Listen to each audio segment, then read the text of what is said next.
Hi, my name is Sahana, I'm Meghana. and this is Shankari, our co-host and co-producer. Today we're going to be discussing the book Arogya Niketan by Tarasankar Bandyopadhyaya.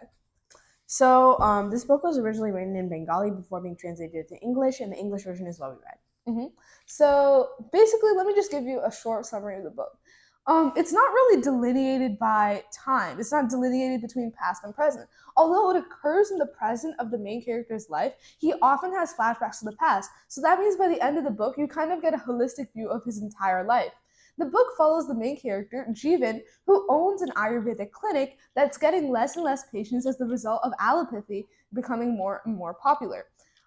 It follows his struggle in finding peace within the conflicts of his past and present, as well as him reconciling with ideas of death.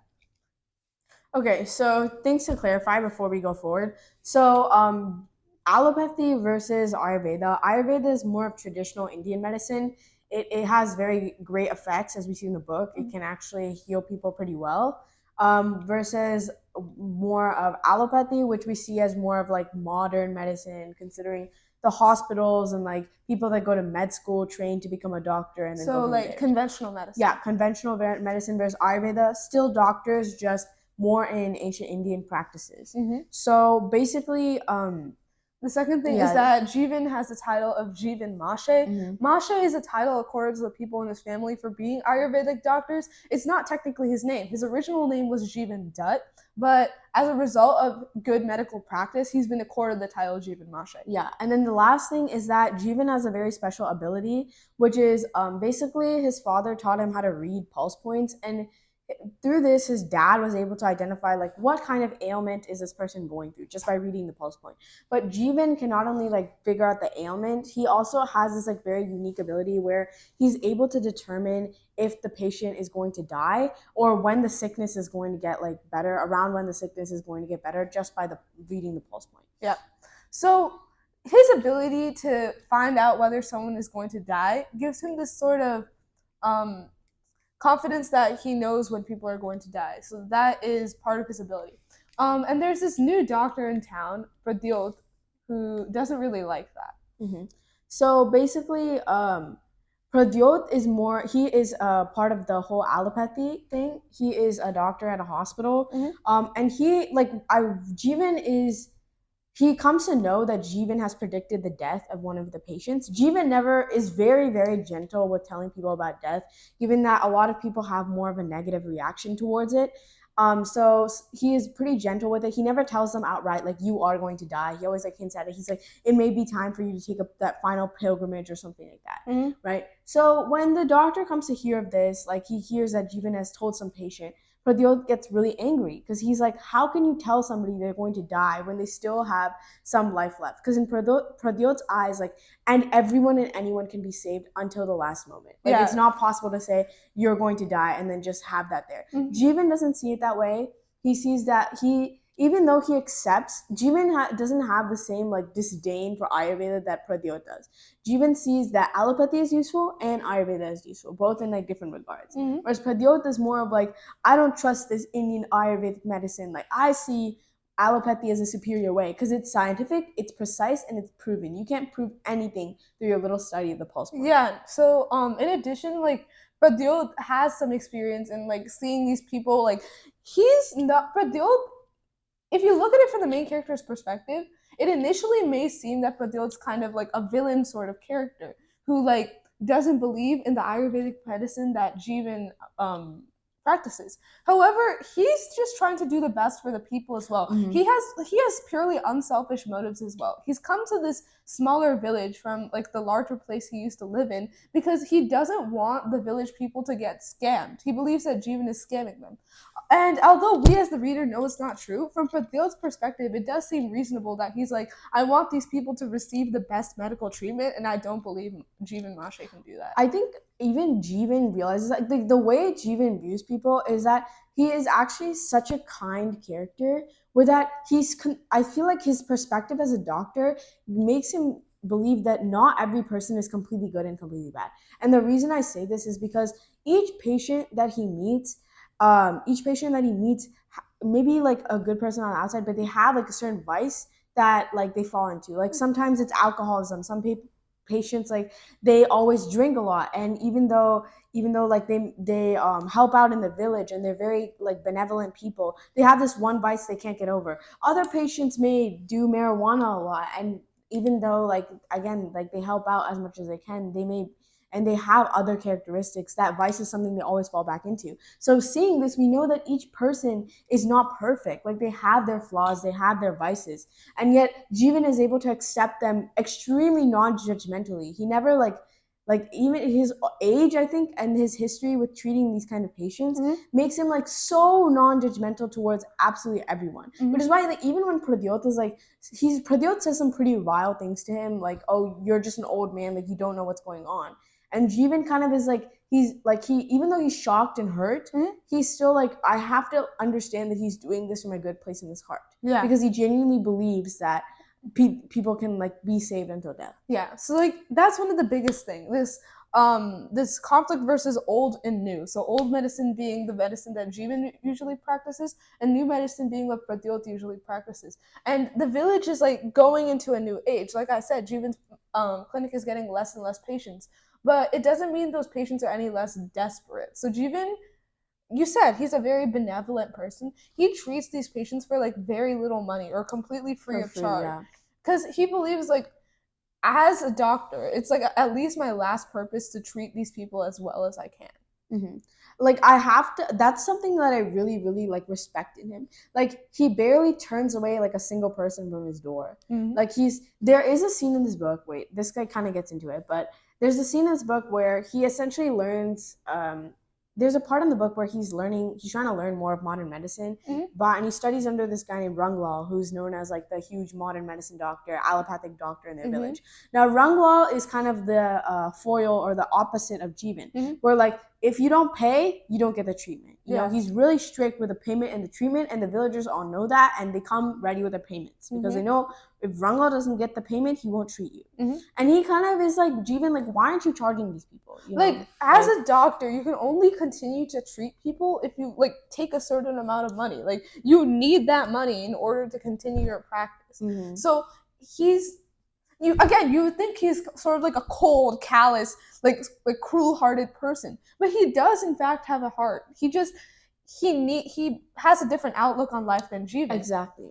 I think Ranglal is like interesting in that he learned allopathy not through medical school, but he would find corpses and then dissect them, and then he learned like human anatomy and human medicine that way.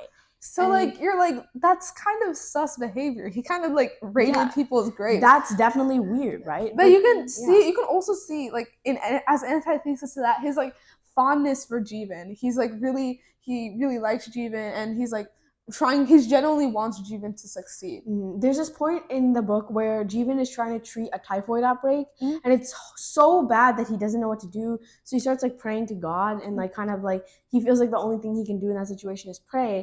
But then Ranglal comes with a remedy, and he's like, here, you can use this to treat them. And then Jeevan is able to save the village. Yeah. Like his soft spot for Jeevan deeply contrasts like the character that he always presents of this like cold, like kind of like I need the money kind of man, where tight, like cornered, I guess.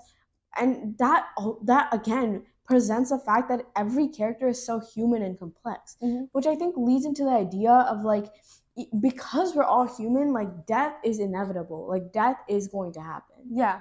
So there's two outlooks in the book, whether death is going to happen at a fixed point in time, which is what Jeevan believes. So when he tells a patient they're going to die, he expects them to make their final arrangements, put themselves at peace, and then they can go into the next world happily. While Pradyot, on the other hand, thinks like you should keep fighting until that very last breath. There is a chance that the patient can still live. And so you have to keep fighting all the way until then. And these two different outlooks, neither of them is necessarily wrong, but both of them are very interesting points of view to look from. And every single character has like or every single patient has like a different reaction to death.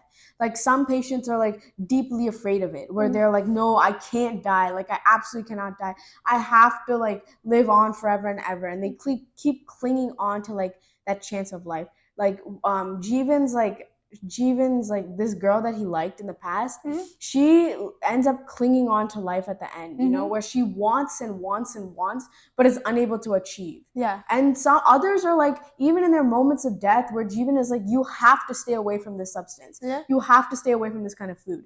They will get that thing no matter what. They always just fall back into that vice. Like when this patient named Boopy Bose, like, his wife sneaks in alcohol to him to drink even as he's dying. Yeah. Like, even as he's laying on his deathbed. Like, he's dying from alcoholism, but she's so fond of him that she keeps sneaking him alcohol. She keeps giving him his advice, like, unbeknownst to her, like, she's killing him. Yeah. And on the other hand, you see, like, this sannyasi, essentially like a monk, who when he dies, he's so at peace with himself. He's like, I'm just going into the next world. And like, that's very rare. You see how even old people in their old age, who should be like content with their lives, they're like desperately clinging on to life. But only this monk is like peacefully going on. He's like, I've reached everything. I don't want you to try and treat me. I just want to lay under this tree and just rest. Exactly. And the monk is like, like when I die, I'll be able to like see all the people that like were so fond of me in my life, because he has no like real family. He is like connected to like the patron saint, I think. And then so when he dies, he'll be like, I'll finally be connected to him, and that makes me happy. Yeah. And Jeevan himself is like, he grapples with death his entire life, because his people see his gift, his not his gift, but his ability to read people's pulse points as a gift, because it's like, you know when people are going to die. But it's not. It's like a curse to him. It's so tiring for him. And there's a point, his son in the book falls terribly ill, and he can see that his son is going to die. And there's nothing he can do about it. Yeah. And that absolutely wrecks him. Like, that just like almost like that like wrecks him so emotionally, because like, what is he supposed to do in that situation? And no matter what, no matter how many people say like death is going to come, and it's not necessarily a bad thing, it's kind of just like going on to the next realm. Yeah, like there's like, I don't think there's anything that can match like a son having to die before his father does. Exactly. That's and like, your father knowing when you're going to die, how you're going to die, like that you're going to die. It's just like an emotional revelation beyond reckoning. So that's why when Pradyot eventually he predicts that one of the patients is going to die. But Pradyot, using the art of modern medicine or allopathy, manages to like save her life, and she continues to like living against Jeevan's expectation. And he's not angry that like his prediction didn't come true. He's relieved, because he's like, I am limited. Look at all of this modern medicine. Look at all of this stuff that we can continue to learn, that we can continue to use to treat our patients to the best of our ability. He is so glad that his predictions don't always come true, because that gives him a sort of peace, that death isn't inevitable, that Pradyot in some ways is right. The patient, if they have enough will to live, can keep fighting and survive. And that, I think, is really his like relief in that moment kind of shows how kind he is. He's not worried about his ego at all, his reputation in the village as like somebody who can predict death going down at all. Instead, he's just like, the patient can continue to live. Exactly. Like, he doesn't care that like, oh, you know, maybe this is Pradyot's gonna hold this over my head, or like my reputation will be tarnished or anything like that. It's kind of just like this huge relief for him. And it's not to say that death is like the villain here, but it's like a lot in the beginning of the book, there seems to be a point that like it is in human nature to die. Like, the human will always end up somewhere close to death, and death sends her agents of disease to come fetch that human for her. You know, you will always succumb to death.